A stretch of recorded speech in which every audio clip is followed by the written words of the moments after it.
Hello friends, మన blouse hand కి ఎక్కడ కుట్టు కనిపించకుండా చాలా ఈజీగా ఇన్విజిబుల్ పైపింగ్ ఎలా వేయాలో చూద్దాం. ఫస్ట్ ఏం చేయాలంటే లైనింగ్ ని మెయిన్ ఫ్యాబ్రిక్ ని యాడ్ చేసుకోవాలి. నెక్స్ట్ పైపింగ్ థ్రెడ్ ఉంది కదా, దాన్ని యాడ్ చేయాలి.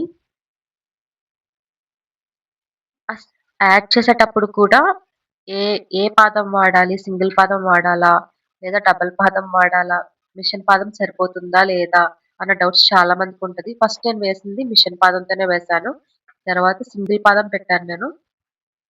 సింగిల్ పాదం అనేది నాకు పైపింగ్ కి పెద్ద సెట్ కాలేదు, సో నేను మళ్ళీ మార్చాను. 3-in-1 పాదం తీసుకున్నాను. అదేంటంటే లెఫ్ట్ రైట్ మనం అడ్జస్ట్ చేసుకునేలాగా ఉంటుంది. ఇదైతే చాలా బాగుంది. మనం కూడా ఎవరికన్నా కావాలి అనుకుంటే తీసుకోవచ్చు, అది చాలా బాగుంది. అది నేను దీంతోనే ఇప్పుడు పైపింగ్ వేశాను నేను.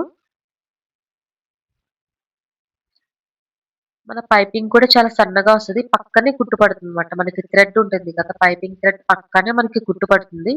చాలా నీట్ గా కూడా ఉంది. స్టిచ్ చేసిన తర్వాత మళ్ళీ స్ట్రైట్ క్లాత్ ఒకటి తీసుకుంటున్నాము. లైనింగ్ క్లాత్ తీసుకుని మన పైపింగ్ వేసిన మీదనే మళ్ళీ పెట్టి మళ్ళీ స్టిచ్ వేయాల్సి ఉంటుంది. ఇలా అటాచ్ చేసిన తర్వాత రాంగ్ సైడ్ వైపుకి తిప్పాలి. మళ్ళీ ఆ క్లాత్ ని తిప్పిన తర్వాత మనం అలాగే వదిలేయకూడదు, దాని పైన కూడా ఇంకొక స్టిచ్ వేయడం వల్ల పైపింగ్ అనేది నిలబడి మనకి చాలా బాగా నీట్ గా కనిపిస్తుంది.